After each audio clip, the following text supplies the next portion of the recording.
Hello, everybody. Welcome to the Buckeye Weekly Podcast. I am Tony Gerdeman, here as always with Tom Orr. Tom, how's it going? Tony, right before we started recording, I thought he's going to ask me how I'm doing and what I'm doing. And then it was like, I'm going to start by the show by saying the exact same thing I've said like 3 shows in a row. I'm shoveling snow. That's all we do here. We shovel snow and record podcasts. That's it. That's the entirety of our existence right now. Tony, how are you? How is your snow shoveling going? It's kind of like being an archaeologist because last night, Monday night, the precipitation in the north side was so odd. It would be like a 7-layer cake. I guess we'll throw some ice down. Then here comes some snow. Now let's throw some ice on top of that. And so at the bottom, I just had a bunch of salt because I threw salt down, and so there's slush and salt, and then ice and snow, and then ice and snow, and it makes for a very difficult shovel actually, because just in terms of the sidewalks, because you get down to what you think is the bottom layer, and it's not, because there's ice and salt below that. And you've got to try to get up all of this slush. It's kind of a pain. I'm thinking by the end of the week, it's supposed to be in the mid to high 30s. So I'm just going to sit this one out. I mean, June is coming eventually, so eventually this problem will resolve itself. I don't know why I keep going out there and shuffling like an idiot. Well, Tom, I think I have No time for that, Tony. Let's move on to the show. So we have like 8 episodes before spring practice starts. So about 15 minutes ago, I thought, hey, Tom, let's start doing some spring previews. And you're like, that's great. What position? I'm like, I don't know. Let's figure it out when we start the show. So, Tom, let's do linebackers. How's that sound? That's fine. I feel like we do 1,000 linebacker shows a year because that's always one of the positions that people are most interested in, because there's so much going on there that, sure, we can do linebackers. But honestly, we have prepared a little bit. First, let's talk about Al Washington returning, which, Tom, we've mentioned this on a few shows already that he's coming back. In fact, your February 10th morning scoop was titled something like what Al Washington's return means for the Buckeyes, something like that, which means you recorded on the 9th. And then I believe everybody reported on the 11th that he was returning. So that is a scoop. You get the scoop early and you get the morning early, because we usually drop it the night before. So really, you are getting, you remember the sitcom or some kind of TV show that I didn't watch, Early Edition? That was a CBS sitcom or show of some sort where Kyle, someone was the actor's name, got tomorrow's newspaper today and could go and, was going to try and prevent tragedies or something, I think. Again, I didn't watch this. I just watched some 30-second commercials during whatever other CBS programming was airing 20-something years ago. But that's my impression. And I base my entire life around that. It is tomorrow's news today. So it's, the Morning Scoop Early Edition, which is just, we've shortened to the Morning Scoop. Right. And I call it the evening scoop because that's when I listen. Mm-hmm. When you post it at 7:30 at night, because you ain't got time to wait until like midnight or 2 a.m. I see no reason to make people wait for news. We're not going to get up at 4 a.m. to record it. So we're going to record it the night before. I see no reason to make people wait. I don't know. I just think it'd be nice if you did.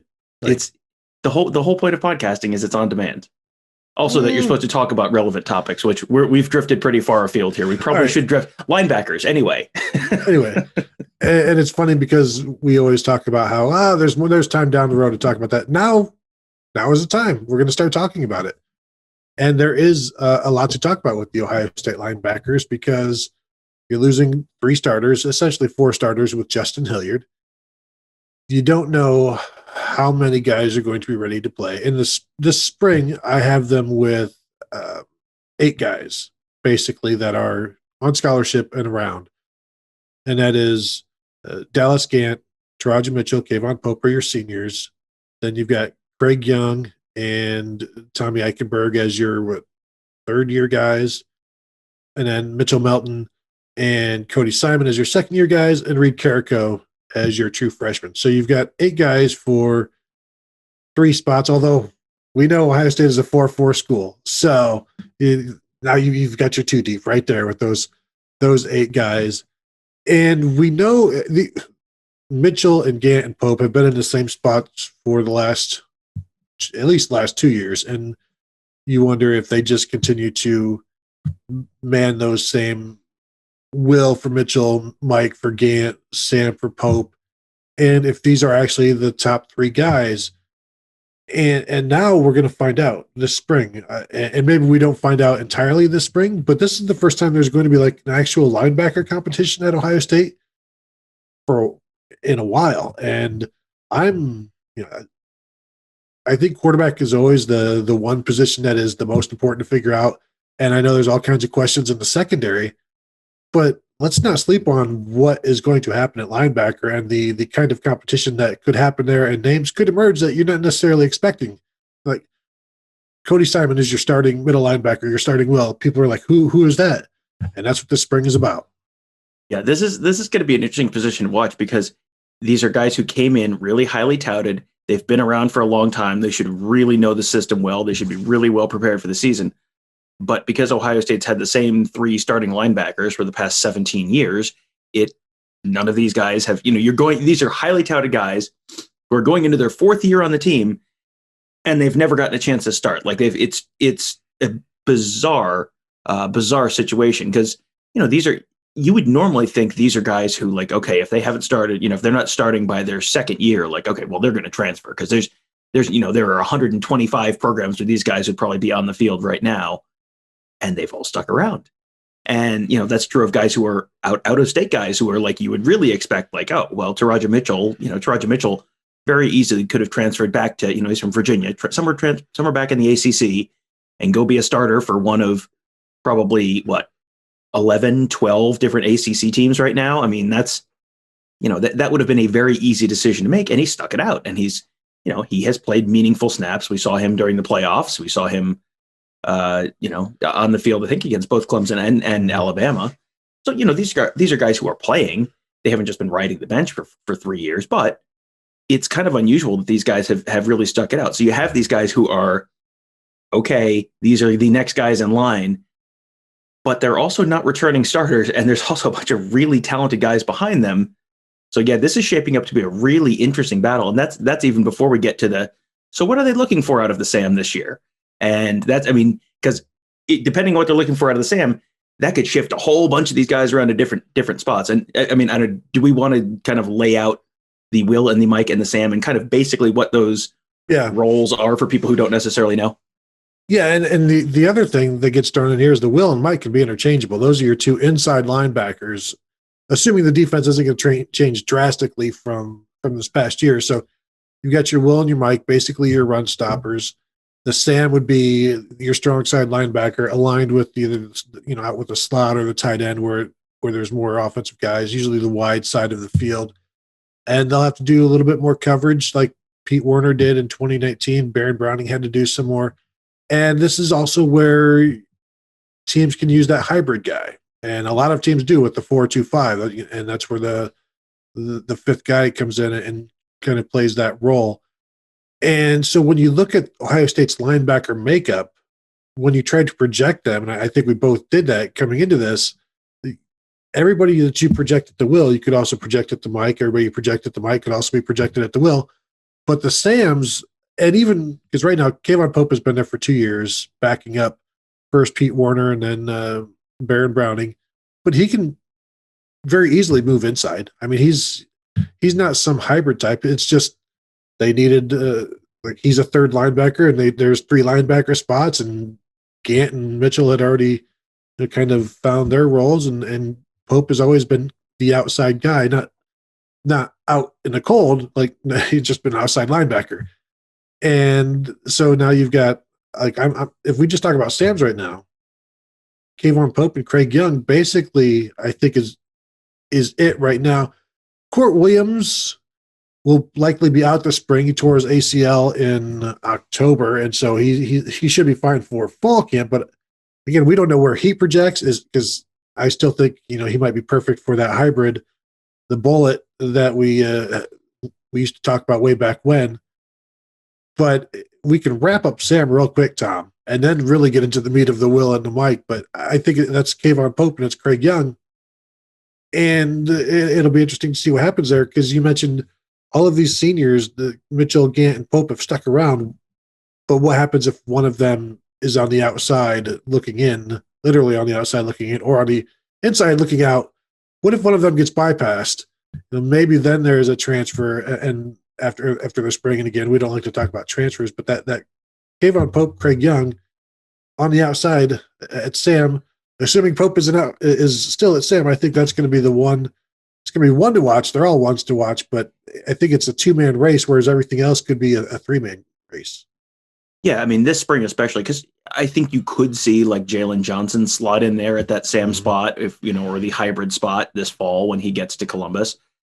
When Court Williams comes back, I think we're probably both expecting him to be somewhere, and wherever he is, he's going to be in the mix for playing time. He's someone they're very, very high on, but get to play because he hurt his knee last year. So yeah, that Sam spot's really interesting because you could go a couple different directions with it, and I don't know if it's like, when they're playing a Wisconsin type of team, it's Kayvon Pope. And when they're playing a more spread you out kind of team, it's maybe Craig Young there. Maybe it's more of a situational thing. And, you've got your number one Sam and your other number one Sam, and it's more of a dependent on which team you're playing or, the style of offense you're facing, something like that. It is going to be a really interesting thing to watch, because that's the spot that I think if Craig Young wins that job, it's entirely possible you shift Kayvon Pope into Will or Mike, and that changes the depth chart inside then. And then, you're looking at, do they want that, are they going to try and make it more of a 4-2-5 defense this year? I think, having talked to Ross Fulton, I think there's an argument to be made that they would benefit from having a little more speed on the field and not more, not so much of a 3 traditional linebackers or 4 traditional linebackers as they did some last year.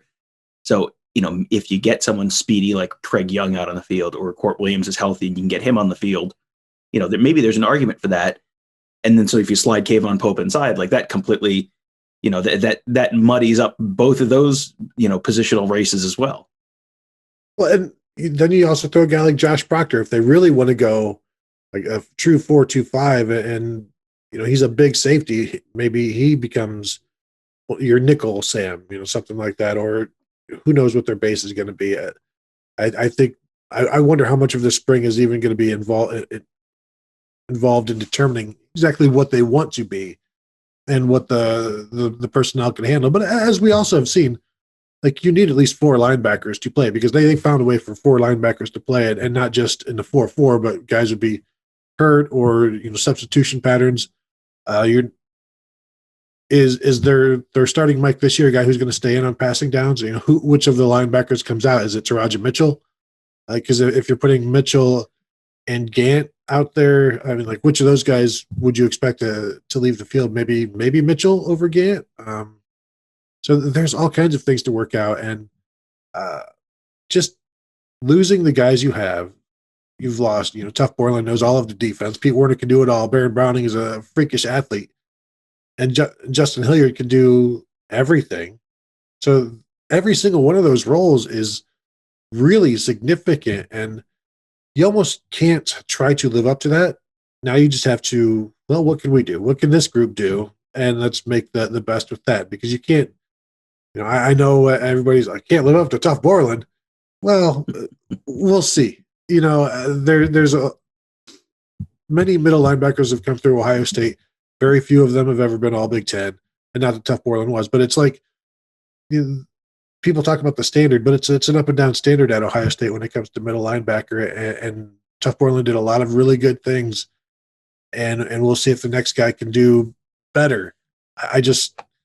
There's so much unproven here. See, Taraji Mitchell was the only linebacker last year who saw time on defense in every game. So, like, I'm wondering, we know he was at the Will. Dallas Gant was at the number 2 at Mike. Was Dallas Gant the number 2 by default because there was nobody else? And this year, I don't think you can make this year. You better win the job. There is no default this year, and so he's going to have people coming after him, and he may have classmates coming after him in Taraji Mitchell and Kayvon Pope for that middle linebacker job. We know Tommy Eichenberg will be there. Cody Simon, Mitchell Melton. I think Reed Carrico is probably out of the picture right now, even though he is in for spring. But there is no default in this Mike starting job, and Dallas Gant's going to have everybody coming after him. Literally, like the only two guys that maybe won't get a look are like Craig Young and Reed Carrico. Yeah, in terms of the inside, yeah, I think that's probably about right. And I get the sense that they will probably look at this kind of the way that they look at offensive line sometimes in the past, or wide receiver, where it's like, okay, who are the 5 best, 6 best, whoever? Okay, we'll get and those are the guys we're going to get out there, and then we'll figure out where they fit later. And that may be how this kind of shakes out, where they're not necessarily completely wedded to having Taraja Mitchell at the will. If the 3 best linebackers are Taraja Mitchell and Kayvon Pope and Craig Young, then they'll find, maybe Taraja Mitchell slides to the mic and Kayvon Pope goes to the will and Craig Young plays the Sam. If those are the 3 best guys, those are the guys that are going to play. That's kind of a pretty consistent philosophy in the program, where it's like, well, here are the 6 best receivers. Well, 3 of them are really H's. So, okay, well, one of the H's is going to move outside. And, you saw Garrett Wilson move from outside to inside last year. And we've seen guys move from X to Z and all over the place. They're not totally wedded to specific positions. It's like, who are the best people? Okay, those are going to be the guys who play. Okay, now how do they get aligned to make them all fit on the field? Like where do these guys fit in best? So that's one of the things that makes this kind of interesting, is there's not necessarily like you said, like, well, this is the guy, this is just by default, this is going to be the guy at Mike, because there's not there are multiple guys at Mike. And also, if someone, if there's 2 guys at will who are the 2 best, inside linebackers, well, one of them's going to move to Mike. This is not just a real easy, everyone take 1 step to the right and, and now that's the new depth chart. Like that's not how this is going to work at all, which is one of the reasons this is going to be such a fascinating position to watch this spring.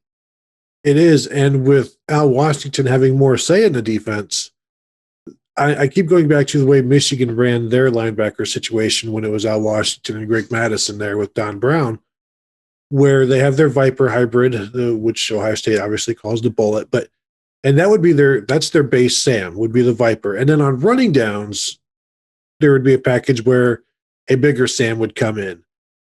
And rather than being the other way around, where, the sub package is for passing downs, the sub package was for running downs throughout the game, but even the base package was for that Viper. And so I do wonder if Ohio State inches closer to that, where the base is with the hybrid guy. And then, when it's 3rd and 1, then you bring in Kayvon Pope and sub out Josh Proctor or Court Williams, whomever.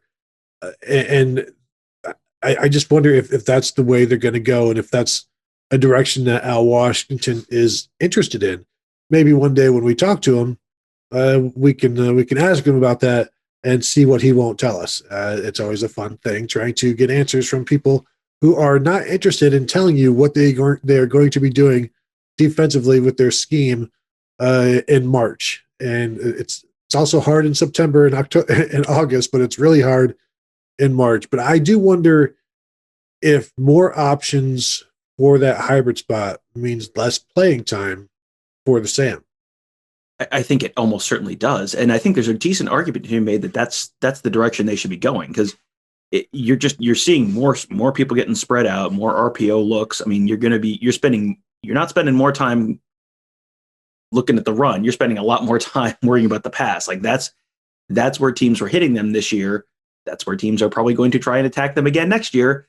So that's what you've got to kind of build your defense around defending. I think, that there has always been this thought that you have to stop the run first. And that's been, I'm sure you can go back and find film of Vince Lombardi screaming about the fact that you have to stop the run first. And that's been a very consistent axiom for football coaches for a million years.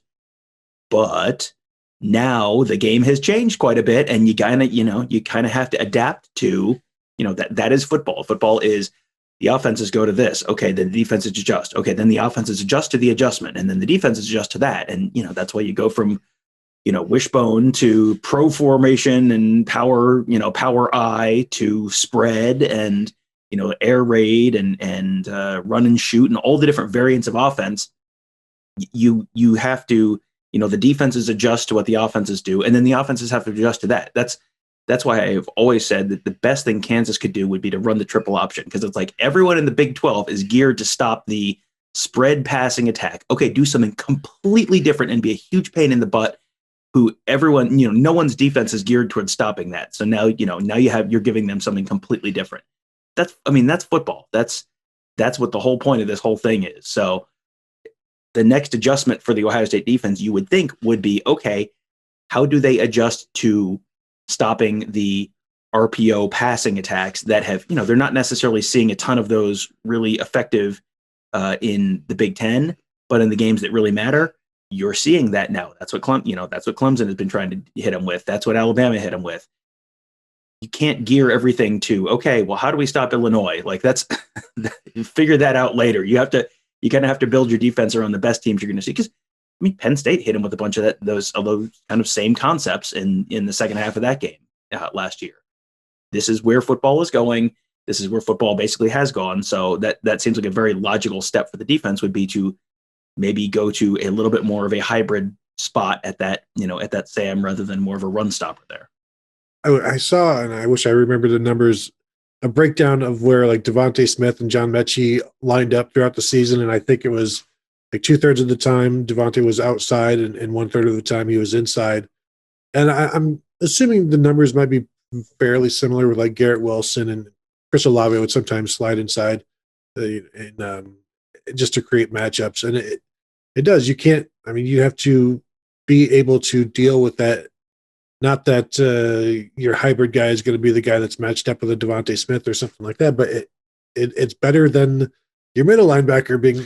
We don't need to go back into that. We don't need to relitigate that play. But just to argue with you about Kansas, Tom, if Kansas goes to triple option, their recruiting goes out the window.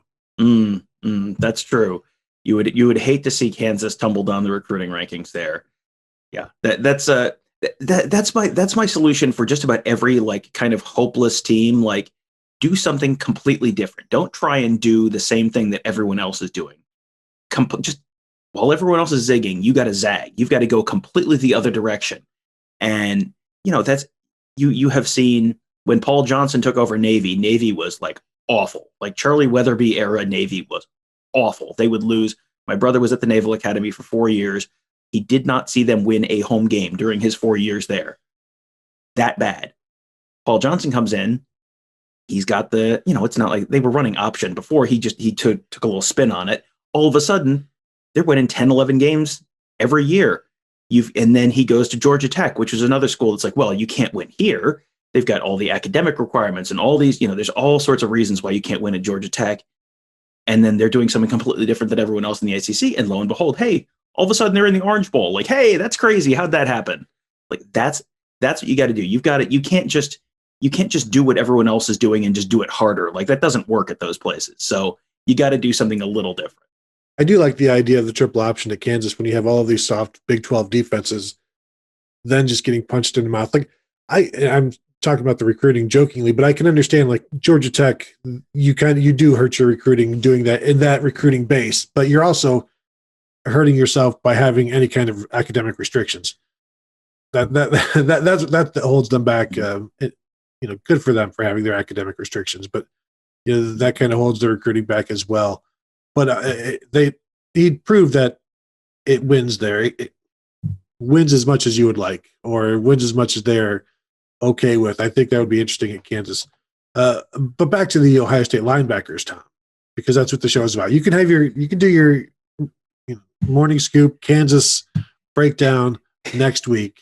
Enough Kansas football fan fiction. We're here to talk about a different program that matters arguably less, but it's Ohio State. Go ahead, Tony. Right. So if we look at these, say, 8 linebackers in the spring, who would you rank as the most likely starter? I guess we go to Taraja Mitchell because he played the most. Dallas Gant, being the middle linebacker, is given the most trust. So I think it'd be between those two. But if you're going to rank the most likely starter between those two, where are you going? I guess Taraja Mitchell, just based on having played more, I guess. I mean, I feel like if you're going to write two of the starting linebackers kind of in pen, then those are the two you write in pen, because the Sam spot, there's just so many different things they can do there. And, I don't know the exact snap counts, but I think Craig Young played more than anyone else outside of Mitchell and Gant and maybe Pope. I mean, he may have played more than Pope, because I think there were some games where Pope didn't play last year. So I think Young versus Pope at the Sam spot is probably more of a really truly open battle where I really don't know what's going to happen. If you're asking me to write them in right now, I guess I would say Mitchell is the most likely, Gant is the second most likely, and then Pope / Young at Sam is pretty much an open battle to me. I think that's a legitimate, I don't know what's going to happen there, and that's because the guys are both reasonably close in talent, I think, but also there's just schematic decisions that they have to make there that we don't have enough information to know what they're going to, what direction they're going to go there. The snap counts for Craig Young, Kayvon Pope, they both played in 3 games on defense. Actually, Kayvon Pope played in 4. One of them was a 1 snap against Alabama. Craig Young finished with 39 snaps. Kayvon Pope with 17. This is just on defense. 29 of Craig Young's snaps came against Rutgers, though. So, he had 22 more snaps, but 29 of those came against Rutgers and Kayvon Pope. But Kayvon Pope had 5 snaps in that same game. So I remember, I think it was that game where you're like, whoa, may not have been too much longer after that, where Kayvon Pope had some tweets that were like, what is this about? And as I try to tell people, don't read into what high school or college athletes tweet, because it's a losing strategy. But it was interesting that it was Craig Young out there for so much. But then Craig Young did not play in the last 4 games. I don't know if he was dinged up. I don't remember seeing him on any lists. Do you? I don't remember him on availability reports. So, but then also, Marcus Hooker didn't play much, and he was only on the one, 3 games, and I think the Big Ten championship game. And so, who's to say how accurate those are? I think they're fairly accurate. So if you're not playing, DNP coach's decision is what that tells me. Right. And so now where I think this position, I know it is completely wide open, but if it's just those 2 guys, will they be able to hold off a Josh? And I throw Josh Proctor in there because I think Ross is doing it. Just as another option, because I think it's clear they don't think Josh Proctor can be the deep safety, because he hasn't been. Maybe he could be as a senior. I don't know. Ryan Day really had some good things to say about Lathan Ransom. Maybe he is, but we'll preview the safeties another day. It just, that being so wide open and so unproven, and with 2 guys who have DNP'd quite a bit, I don't know how much gets solved this spring, other than, okay, these 2 guys got better. They had an off season. They had spring. This helped, and now we can move forward and have a better idea of what we want to do. But I don't know if either would be able to this spring hold off a move that includes more hybridization or a full-time bullet. Yeah, that's and I mean, we talked earlier about Court Williams too. That's another piece of the puzzle that we are probably not going to have this spring to be able to look at. I do wonder if they kind of are looking this spring and trying to figure out, okay, what they have and where, who are the best guys, and then what kind of defenses can you run with these guys out there? Because you don't want to, we saw, I'm not going to go back to the Devontae Smith, Tuf Borland thing, but there are certain things, there are certain defenses you just can't run with certain personnel on the field. That just doesn't work. So you got to kind of figure out what you can and can't do with the personnel you have. And if you shuffle guys around, if, hey, there are 2 different guys at will who we like, and if we have one of these guys in, that maybe opens it up to run more of this type of defense versus that type of defense. There's a bunch of moving pieces here that, and again, without Court Williams there, I feel like he is kind of one of the great unanswered questions, because he is someone they talked up so highly that if he comes back relatively healthy this year, he's going to be in the mix somewhere, whether that's the bullet spot or a deep safety spot or something else entirely. Because I remember at the end of last year, Josh Proctor was almost like Josh Proctor and Marcus Williamson had almost traded places. Like instead of Williamson being the slot corner and Proctor being the deep safety, they had Williamson at that deep safety spot some in, I think in the Alabama game, and, having Proctor play in the slot corner. So, that's a change. That is a change you don't typically see a team make that late in the year. That's like, well, we don't have an answer. We're looking for an answer right now. Like you don't generally flip flop guys for the national championship game. That's not something that's necessarily a fantastic sign for your level of confidence in your defense. But yeah, Proctor could be the bullet. Proctor could be the slot corner. Proctor could be the deep safety. None of those. They tried out for the first snap against who's the first game this year? Minnesota. Buffalo. Oh, Minnesota. Yes, Minnesota. Yeah, they tried out for that first snap against Minnesota, and you could tell me Proctor is in any of those three spots or is not on the field, and I wouldn't be like completely blown away by any of those. No, it's going to be fun to watch. That's probably the first time we'll actually get to watch them. So hey, we'll get to watch some spring football, I'm sure. We'll at least get to watch the spring game, and we got to watch a practice last year. 30 minutes of practice, but. I'm guessing we'll get to see something before then. That's me being an optimist. You are the optimist, that is for sure. I would expect something as well. While we were doing these previews, and Tom, was there anything else? Tommy Eichenberg, we haven't really talked about, who showed up on the Ohio State Twitter account as looked like leading a rallying cry in the weight room, which and there's also a mention of leadership emerges in the winter or something like that. And it was kind of surprising to see him as the guy. I'm sure they change it day to day, but it's just, he's like leading something, just yelling, which maybe he's just yelling. Maybe he's just having a panic attack, or maybe he's just lashing out at somebody, but then they frame it in a positive way. But it was good to see him out there. He played almost none last year as a redshirt freshman. Talked to Al Washington at the whatever bowl game was before last year. Was that the Rose? Fiesta Bowl. Washington Fiesta Bowl. Fiesta Bowl against Clemson. Yes. And he was telling me, Liam, or Tommy Eichenberg, Liam being his brother at Notre Dame, Tommy's a gem. He's a contact seeker. He's always around the ball. And that's a guy who could emerge this spring as somebody who,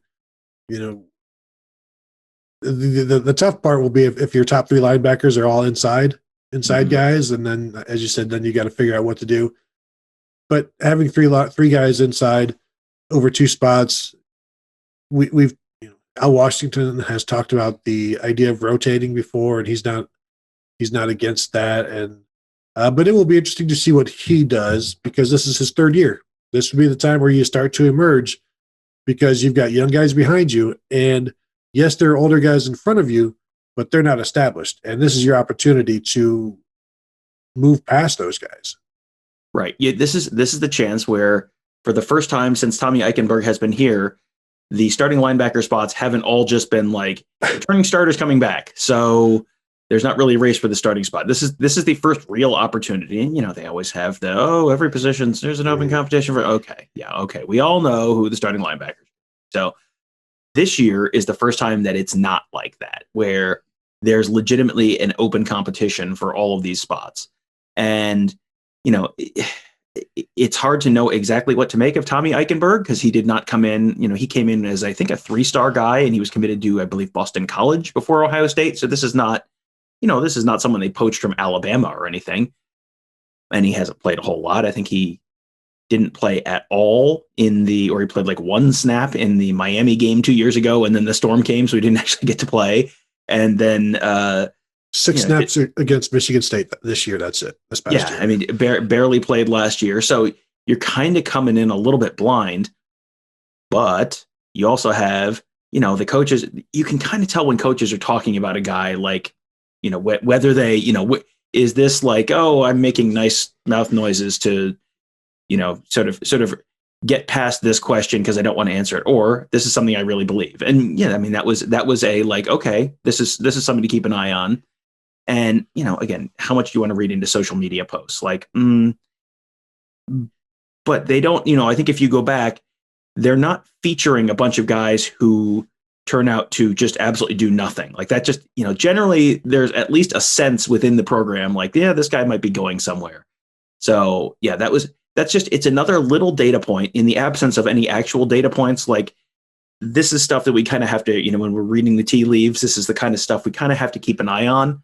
And he's someone who I think that people had talked about as a leader at some point, as a potential future leader on this team. So that's worth keeping an eye on at the very least. That was a very interesting post because you and I are talking before we hit record, and it's like, it's just this picture of Tommy Eichenberg, and then you see Cody Simon and Mitchell Melton in the background. And it's like, we're reading all of this stuff into this one picture because it's like, oh, look, they're featuring Tommy Eichenberg, and, maybe he's really taking in a step in the depth chart and, in position to be a team leader. And boy, Cody Simon's gotten really big. And, I wonder, they're bulking him up. So, okay, he's, somewhere inside. And, we're in the absence of a lot of hard data. We're making do with, this is the February version of when we get the videos during fall camp and we're looking, trying to look in the background, like, okay, who is repping at left guard next to Thayer Munford? Okay, that's okay. Good to know. All right. You are scrapping and scraping for any information you can get at this time of year. And so Tommy Eichenberg, Butkus Award winner. Is that what I'm hearing from you? You know how you go to, whenever you go to a foreign country, you have to know how to, like, say, "Donde es el baño?" Like there's like one phrase that, where's the bathroom in any country you go to. And this is basically that. Like, this is what we can find. This translates not well. I mean, it doesn't mean a lot, but maybe it means something. You have to go with something. And that's the way I Tommy Eichenberg, Butkus Award winner, probably then goes pro after this year. He's 1 year eligible. wonder. He's eligible. I mean, that's the thing. I mean, we've seen like 6 or 7 snaps of him, and it's like, and he's heading into his 3rd year. And so, sure. I mean, you could tell me he comes out and is a remarkable difference maker this year, and I'd go, sure. And you could tell me he's behind Dallas Gannon in the depth chart, and is still kind of stuck in linebacker purgatory for another year. And it's like, yeah, sure. I don't know. I mean, we don't have enough data to make a real informed decision there. So, and I wrote all of the linebackers down, and I just decided, you know what, I'm just gonna like Dallas Gannon, Taraji Mitchell, Kayvon Pope. Let's just call them all seniors, and if they want to come back, they can next year and use that 2019, the 2020 year of eligibility. I've decided for the show, Tom, that we're just going to call them what they would be normally. And then if they eventually want to come back, then we can deal with it. I'm not calling them redshirt juniors or whatever we want to call them. I've decided to make that decision for the show. Okay. That's I think how Michigan has always done it. They don't label anyone as a redshirt. It's just 4th year, and some of them magically come back for a 5th year, and some of them don't. The ones who don't, Tom, aren't very good. They don't stay, and therefore they are not champions. So while you're talking about Michigan, did you have anything else about the Ohio State linebackers that you wanted to? No, it is just my entire take on the Ohio State linebackers this spring is like a really interested shrug emoji. Like, yep, I think this is going to be really interesting, and I have some sense that I know what's going to happen, but also kind of like, yeah, this could go a whole bunch of different ways, which is like, that's going to be really interesting and exciting to watch this spring. But I don't think it's an area of question. I don't know that it's an area of concern. Correct. Yeah, there is enough returning depth there that you have guys. I mean, you go through that Taraji Mitchell, Dallas Gant, Kayvon Pope class. Those were all top 100-ish guys, top 150 guys. I mean, these are good players who've been in the system a long time, should really know what they're doing, should be ready to take that step and be all Big Ten caliber players. But then there's also other guys who are on that team that are like Craig Young. If Craig Young is playing, like, I am excited to see Craig Young play because that dude is fast, he's twitchy, he's athletic. Like, I'm excited to see what he could potentially do. And then you got, the younger guys, Cody Simon, Mitchell Melton. Like, if you look in the background of that, let's read some more into that Tommy Eichenberg picture. You look in that background of that Tommy Eichenberg picture on Instagram and Twitter this morning, and it's like, oh, Cody Simon got big. Mitchell Melton came in like a big dude, and he has remained a big dude. So, like, there's some really intriguing young guys there. And, that doesn't even get into Reed Carrico, Jalen Johnson, Court Williams, all of those guys. So yeah, this is going to be a really interesting one to watch. And so while we are also doing our positional spring previews, we thought we would touch a little bit on Michigan, see what's going on at those respective positions at Michigan. So at linebacker for Michigan this spring, they will be, sounds like they're moving to a 3-4 defense with new defensive coordinator Mike McDonald from the Baltimore Ravens. So they need to find 4 linebackers. They lose Cam McGrone, who turned pro early. They're very good, very talented middle linebacker from last year. They do return Josh Ross, who is a Will, who was a senior and using the extra year of eligibility. Michael Barrett was their Viper last year, and he is back. And then they're going to have to find some other guys to fill in those other 2 linebacker spots. They can, because it's a 3-4, you can probably use some of those young defensive end outside linebacker like a David Ojabo, who's like 6'5", 240 that Ohio State was also after, who's a really interesting athlete. Anthony Solomon is, I think, a third-year linebacker. They don't have a lot of guys. They may have enough for that 3-4 linebacker unit, but losing Cam McGrone is the biggest hurt. Ben Van Sumeren, who signed as a running back / linebacker, he's in the transfer portal. He was never really materialized there. I think they have some guys. I don't know that they have too deep of guys, though. No, they don't. And this is, I feel like this is every time we talk about Michigan, we talk about the same thing, which is like, yeah, they don't have, the top line talent is pretty good. The depth is like, yeah, maybe.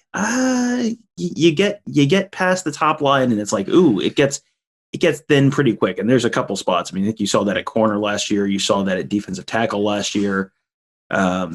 And that's one of those things that makes that switch to a 3-4 really interesting, because it's like, oh, you've solved the problem. You need fewer defensive tackles, which is good because you have basically none.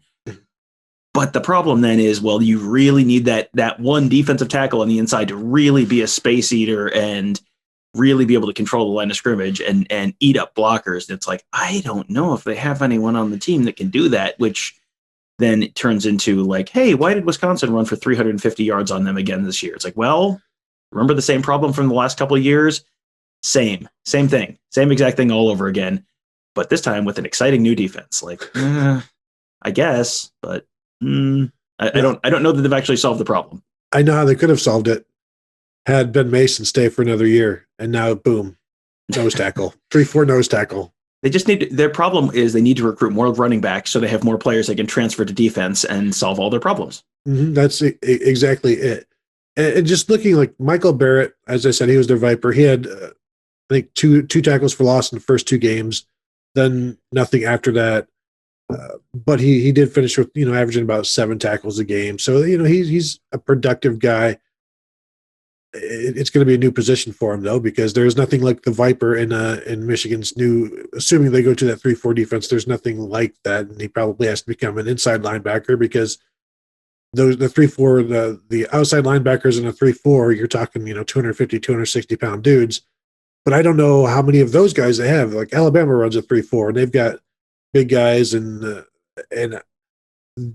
you have to recruit to that. And so that's why it's tough to change from one to the other, because you may not have been recruiting to that, or now you move defensive ends to outside linebacker, which doesn't make you better or faster when you're talking about having to defend all of these spread teams.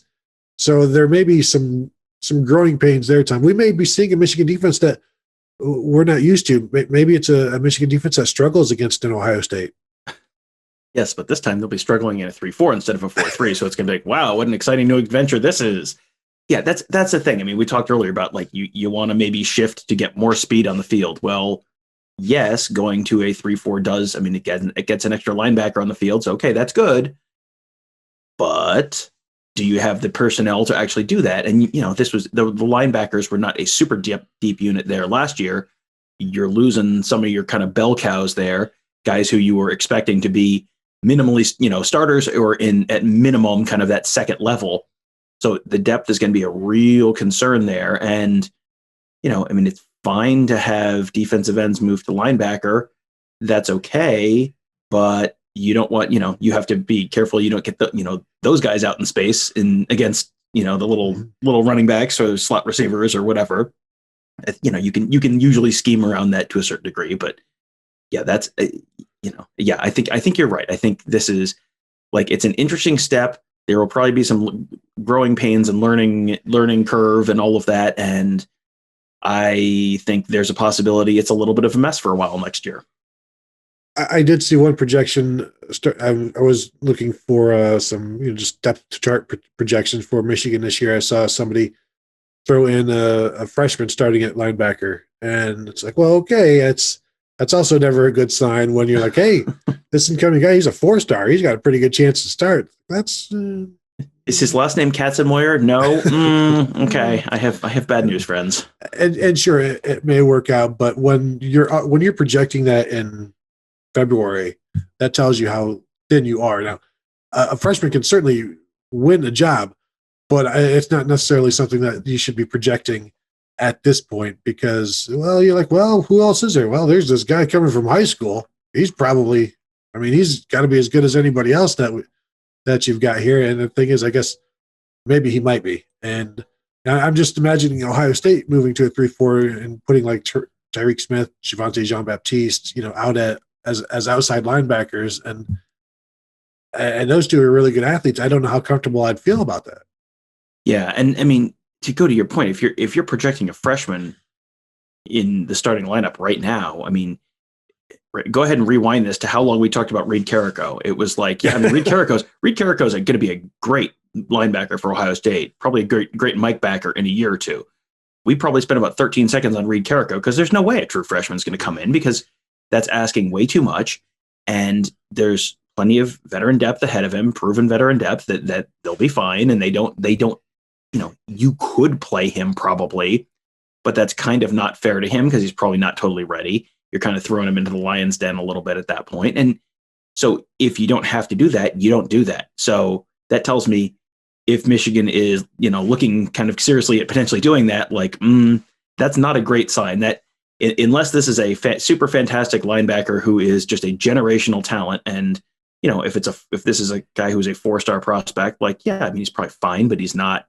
This is not Andy Katzenmoyer, who is coming in and just an absolute phenom. So, yeah, that is more of a concern about depth to me than oh boy, look at what they have in this true freshman, because that's just not a spot where you want to throw a true freshman out there right away, because you're asking an awful lot, and little mistakes can turn into big mistakes there.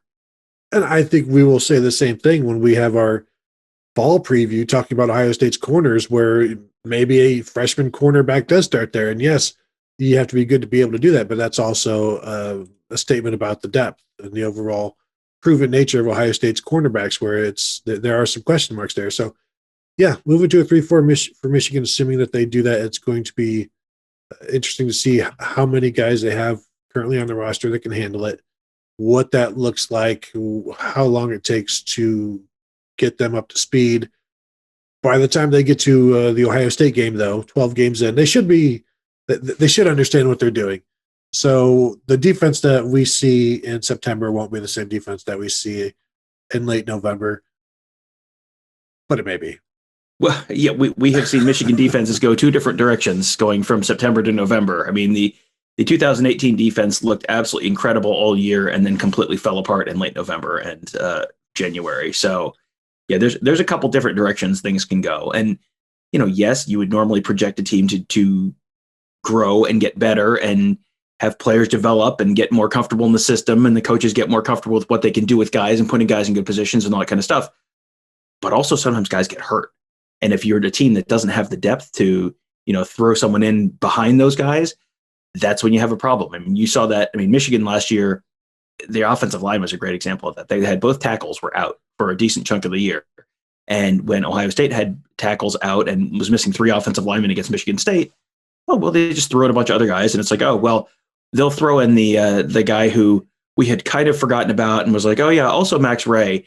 And it's like, he's just, he's like a borderline top 100 player, and he goes in and grades out a champion and everything's fine. Michigan, they lose a couple tackles and it's like, and the season is over. Like, everything is terrible. Everything's on fire. Quarterbacks keep getting sacked. They can't move the ball at all. They're losing to Michigan State. They're losing to Indiana. That's the difference. That's where that you see that depth. And it's a problem everywhere for Michigan. It's not just the offensive line. It's not just the defensive tackle spot. It's not just the quarterback spot. It's just everywhere. They're just not quite as deep. And that's the kind of thing that catches up with you later in the season.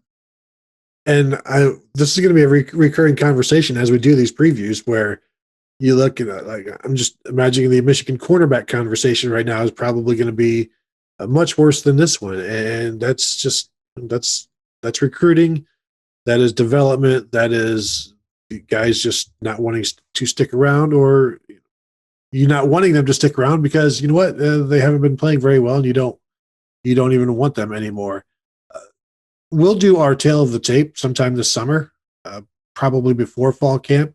But Tom, if you had to choose one group of linebackers, Ohio State's linebackers or Michigan's proven squad of run-stopping giants, who are you going to take?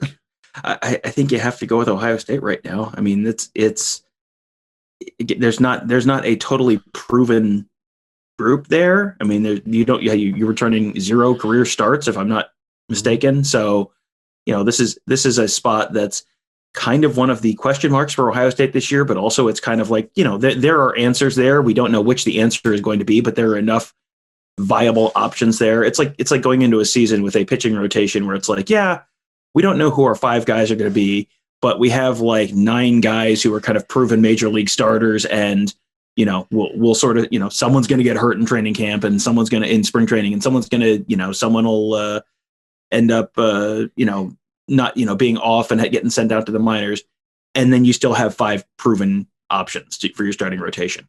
It's kind of the same thing for Ohio State's linebackers. It's like, there are probably 8 pretty decent options there. They only need to find 3, 4, maybe 5 of those. So I am confident enough. I don't know exactly who the answer is going to be, but I'm confident enough that there are answers in that group somewhere. And Michigan returns 2 starting linebackers, but to use your pitching analogy, but like one was a 5.7 ERA and the other was 4-16 record last year. It's like, you know who they are, but do you want them in the rotation? And it's good you have 2 veterans, 2 returning starters as you're rebuilding your defense, but you look at the rest of that group and those players also, I don't know that either of them would be starting at Ohio State this year over any of the guys who will be starting for the Buckeyes. So I'm going to go with you, Tom. I think I'm going to take Ohio State's linebackers over this group of Michigan, even though I know there could be possibly a freshman starter for Michigan, which is intriguing. Tells me he's the next Danny Katzenmoyer. What else could it possibly mean? Could not possibly mean anything else. Tom, do you have anything else before we call it a show here? No, I think we're probably good. I guess I can plug the Morning Scoop. Had on Carter Smith, who is an offensive lineman from Olentangy Liberty High School. He wrote a really thoughtful piece last Thursday, posted on Twitter, about the impact that the NCAA mandated dead period in Division I is having right now on recruits, and had had some really interesting perspective on that. And he started earning offers last fall. I think he said it was his second week of the season. Had a really good game against Dublin Kaufman, who had a lot of very good D1 kind of prospects. And then all of a sudden, offers started rolling in. I think he has 18 or 19 FBS offers right now. And he's gotten to visit one school because all of those offers came in after they shut everything down. And so now he's, if the dead period ends when they say it's going to end right now, he'll have about 8 months or so to make a decision. And they're talking about extending the dead period again. And the NCAA council recommended that they extend it for another month and a half till the end of May. And it's like, then you're down to like 6 months to make a decision. And he hasn't visited these schools. And he's considering schools like he's got offers from Ole Miss, but also Northwestern. Like, those are 2 very different college experiences. And he hasn't gotten a chance to see either of those in person yet. Like, that's a decision you have to make. And Boston College and Pitt and Purdue, and I mean, like, all these different schools, Iowa State, all these different schools, all these different programs, all these different things that they have going for them. You want to meet these coaches in person. You are spending your next 4 years of your life here. You want to make an informed decision. And right now the NCAA is not putting them in a position to make an informed decision. What I think is interesting, though, was he talked about the fact that Division II and Division III, those you can actually visit right now. His brother is flying to play at Ashland, which is a Division II school. He's able to make visits right now, but Carter, who is going D1, can't. Like, what? Why does that make any sense at all? So, and his brother potentially could have earned a D1 offer, but they didn't have camps last year, and they didn't have the opportunity to go potentially work out and maybe move from a D2 school to hey, maybe he really would have been a MAC player, could have gone and played at Toledo instead of Ashland or something like that. But you'll never know because he didn't get the opportunity because everything was shut down, and they still have stuff shut down right now. And it was a really interesting conversation. Very, very impressive kid. He also had a very funny story about Jeff Hafley, who is recruiting him right now to Boston College. And it turns out that they actually met each other a year or two back. Didn't realize it at the time, but potentially he spent a few hours hanging out with his future college coach without even realizing it. So that was a pretty funny story as well.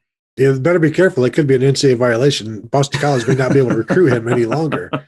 I did like where he was like, you asked for any, and hey, give me a Jeff Hafley story because everybody loves Jeff Hafley. And he's like, yeah, like a few years ago, many years ago, I was golfing and he had to go back and like, no, it was just 2019.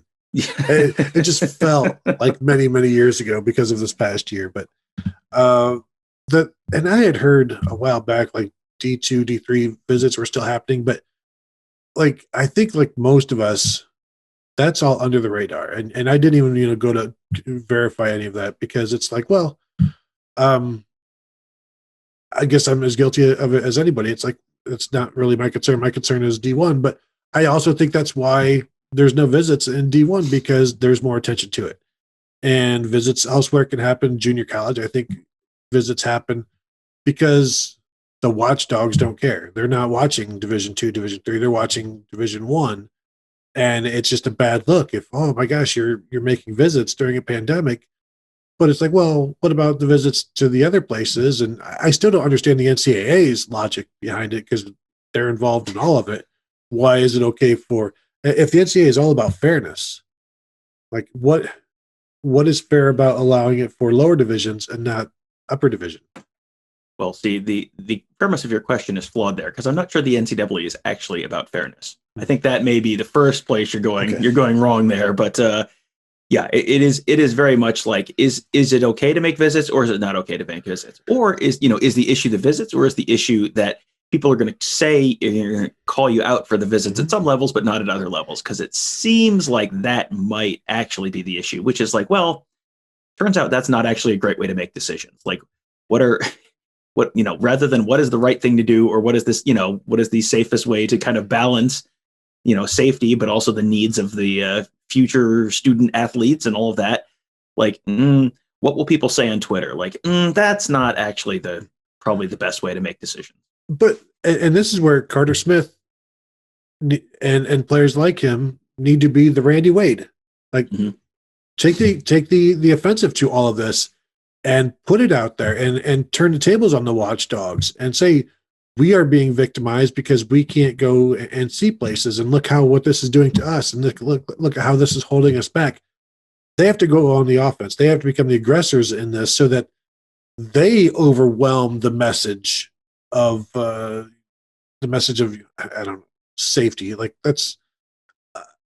I'm not against safety, but you can do these things in a safer manner, because you know what? Hey, it's happening in Division II, Division III. So clearly these things can happen. Coaches want them, players want them.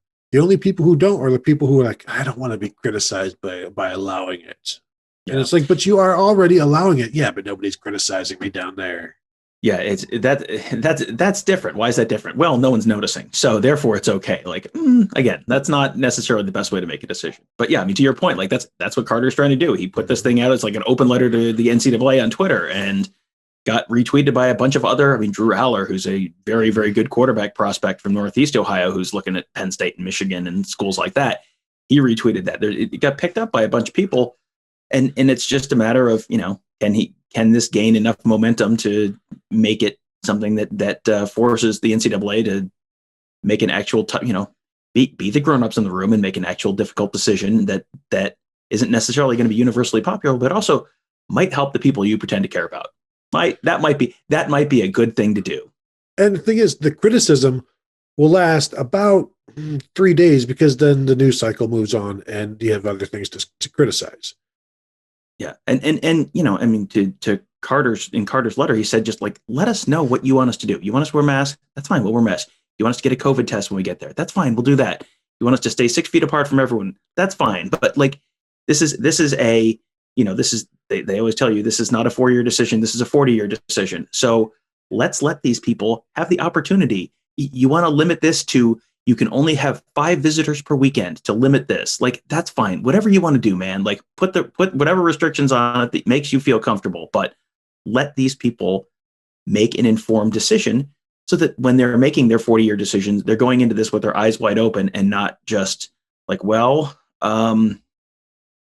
when I was looking at this school and they did the virtual Zoom tour, the computer was kind of shaky when they were holding the phone up, and like, let people make an informed decision. This is all the stuff you pretend to care about. So let's actually make it look like you care about it, and let people make smart, informed decisions about the next. I mean, think about how different your life would be if you went to a different college. You'd have different friends. You might have met your wife there. You might have, you developed into an NFL offensive lineman at one school, and you didn't at another. You got shoved through kind of a degree mill at one school versus you got a really valuable degree at another. I mean, this will change your life. And in a lot of cases, these are these are the stories the NCAA loves to trot out about, the guy who's the first person in his college to go to family to go to college because he got a scholarship. Well, a lot of those guys didn't get a chance to earn a scholarship last year because there were no camps, and some places they didn't play their senior year of football. So that's just like a whole class, just like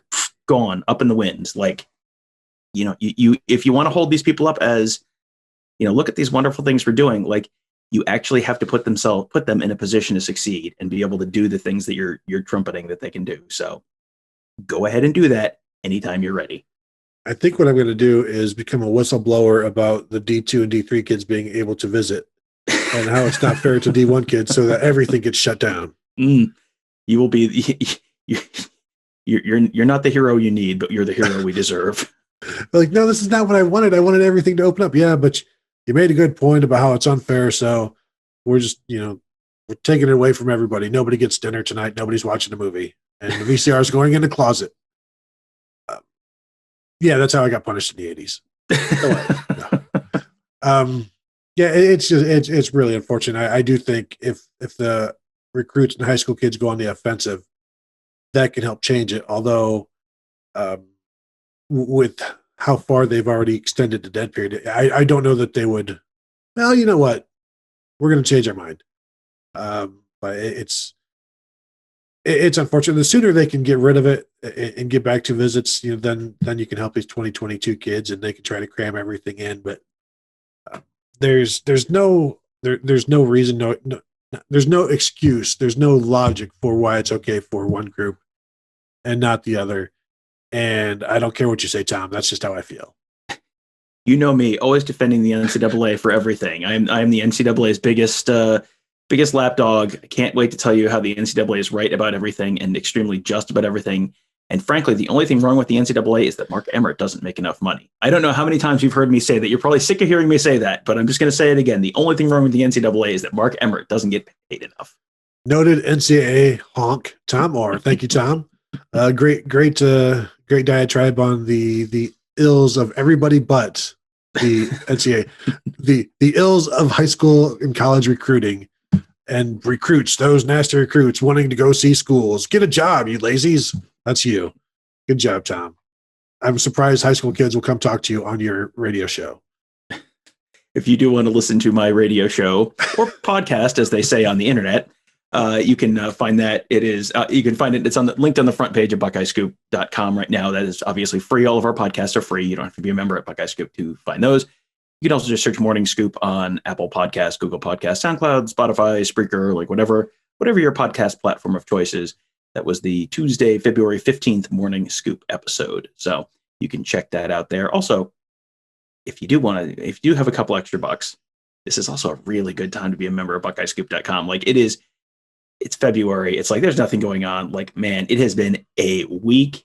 It has been a month at BuckeyeScoop.com already. The Al Washington story alone, the twists and turns and that whole ordeal were like, if you were just like out of town, it's like I had someone comment on one of the podcasts where I said Al Washington's return, and so I was like, where did he go? It's like, well, it's a long story. It is a long and very entertaining and involved story.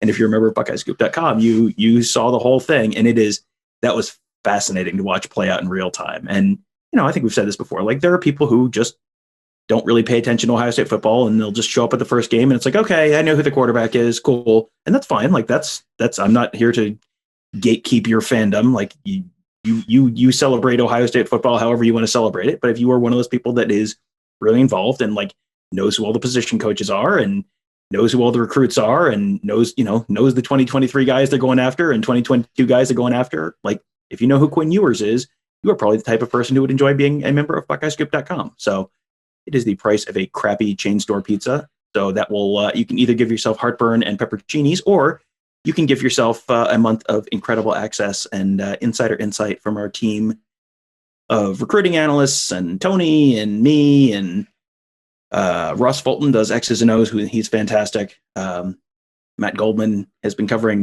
basketball for us. I mean, it is a fantastic team, and in my humble opinion, well worth your pizza money for a month of that. So give it a shot for a month, see if you like it. I have a strong suspicion that you will, because pretty much everyone seems to. And with me and you on the Ask Insiders board, that's like the cheese stuffed crust of the board. So we even give you fancy stuff. You do a weekly chat on the board, and semi-weekly. When you remember to do your weekly chat, you do a weekly chat on the board. Bill Green, who's much more responsible, does a weekly chat on the board. And man, Bill Green's stories are fantastic. Lots of fun old recruiting stories, lots of golf course recommendations, a little bit of everything from Bill. But yeah, that's another that is a very active and vibrant and fun and entertaining community to be a part of on that Ask the Insiders board as well. I don't care for you ripping on my scheduling when your daily podcast is only 5 days a week. It's a weekday podcast. That's all.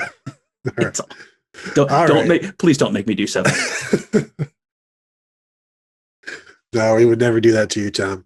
I believe Mark did want to talk to you, though. Anyway, let's go ahead and wrap this up. Thank you guys for listening. That was the Ohio State Linebacker Spring Preview. Up next, I don't know. We'll figure it out what we're going to do on Thursday. It'll be a surprise to me, to Tom, to all of us. So thank you all for listening, and we will talk to you guys later.